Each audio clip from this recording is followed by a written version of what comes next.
Hey guys, SoCal Val here. You are listening to the Hitting the Turnbuckle podcast.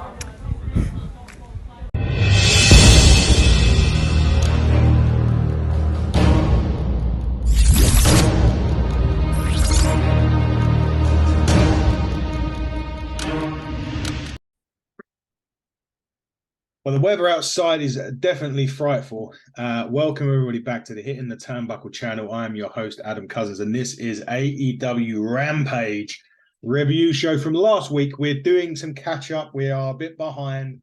Christmas and all that jazz is out of the way now. And on tap for Rampage this week, the first match of the show was, it's always never a shame when you see Orange Cassidy. Orange Cassidy first, the International Championship against Rocky Romero. Listen, Orange Cassidy and the International Championship are an absolute match made in heaven. It really, really is.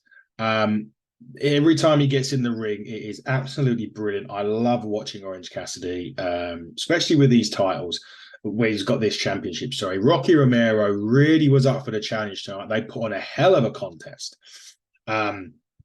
But unfortunately, Orange Break and the Orange Punch and then the Beach Break ended this match in the victory for Orange Cassidy.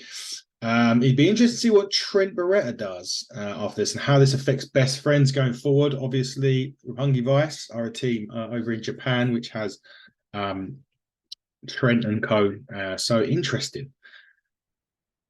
And Cassidy did call Trent into the ring, and you've got to give the people what they want. Interestingly enough, go backstage with Tony Schiavone with Chris Statlander and Willow Nightingale. She said that her and Willow started rough last week, but they came together to get the win. And Stokely Hathaway then showed up and tells Statlander Willow is talking behind her back, but she doesn't buy it. Interesting.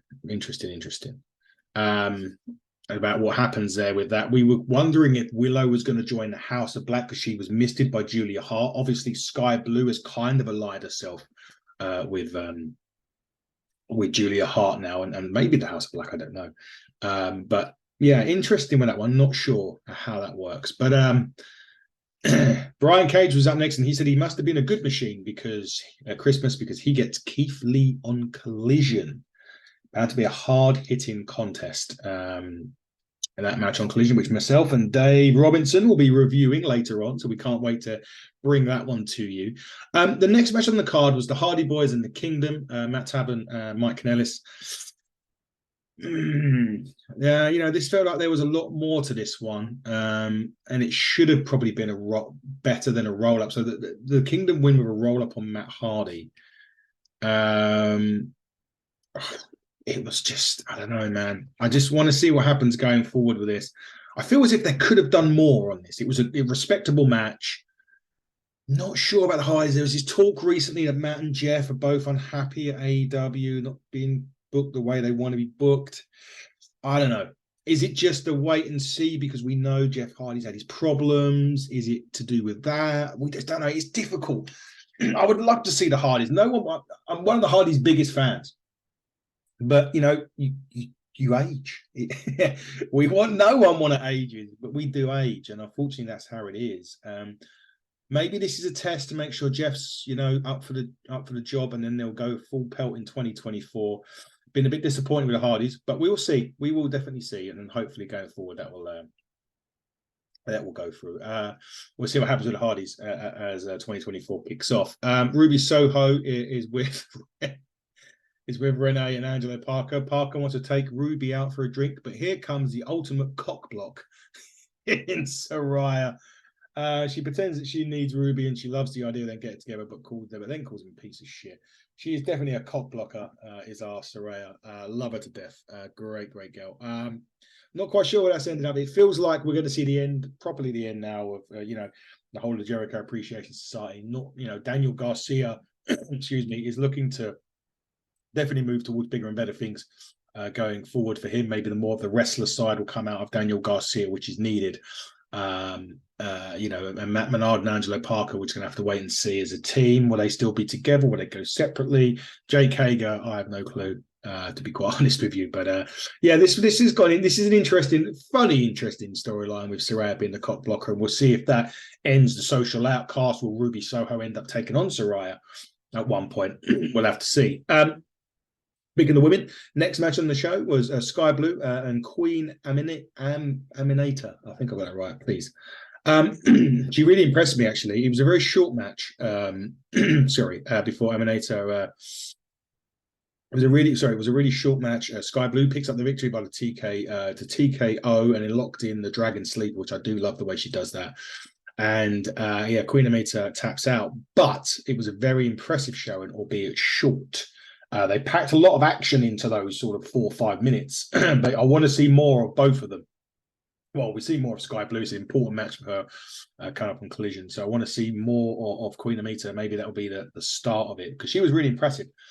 We'll wait and see, though. Main event was the Triple R Mega Championship. Vikingo versus Black Taurus. Cool. If you like this style, you will love this match. And you know the style I'm talking about. It is definitely lucha style. Black Taurus is making a massive name for himself in AEW. And I really hope that we see him full-time in AEW as we move into 2024. I really hope that, we do that, because he is very, very good.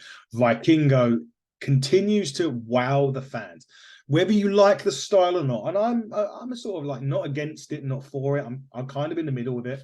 But he gets people off their seats with the 630s that he does, with all the flipping stuff he does off the top ropes and walking the ropes and bouncing off the ropes and all of that jazz. He is definitely one that gets the crowd up, and we're more power to that. Really, really enjoying Vikingo, and hopefully, as we say, we'll see more of him, and definitely Black Taurus next year. You know what? Final thoughts of the show. They had 2 title matches, and it felt really quick, this 60 minutes. And although these matches on Rampage do seem predictable, these matches, and you kind of can tick them off as you go along, you wouldn't expect some stuff to go. You wouldn't expect a title change on Rampage, and there's still something more to it. But there was some importance and rhythm behind some of these matches. And overall, I actually quite, was fairly impressed by what I saw on Rampage this week. And it continues to impress, because they do have a lot of different stuff going on Rampage. And it is nice to break away from some of those feuds that you're seeing on the likes of Dynamite, on the likes of Collision. So very enjoyable episode of Rampage. It went really quick for an hour, which is normally what happens when you're enjoying a good show. Guys, look, we're back. we are back. We're doing AEW. We've got Brady Pierce coming up as well. All the review shows will be hitting your desk very soon. We didn't do a Raw this week, as it was a best of Raw. There's no point. I think SmackDown's going to be a best of this week as well. So Raw and SmackDown will probably be off the table this week, and we'll move into that into the new year. But we'll be back, as always, reviewing everything that we can on the show. Don't forget to check out Ignite Wrestling Pro on the 4th of February. Chapter 3, Eddie Dennis debuts against my good buddy and our champion, Smashing Mike, in what bound to be a great match. There's more matches to be added onto the card, so get yourself down and go to Eventbrite. Put Church for Ignite. We'll put the link in all of our socials. Go and get your tickets. They're nearly sold out. Get them done. But guys, this has been a whirlwind AEW Rampage review show. And until next time, everybody, buckle down and stay safe.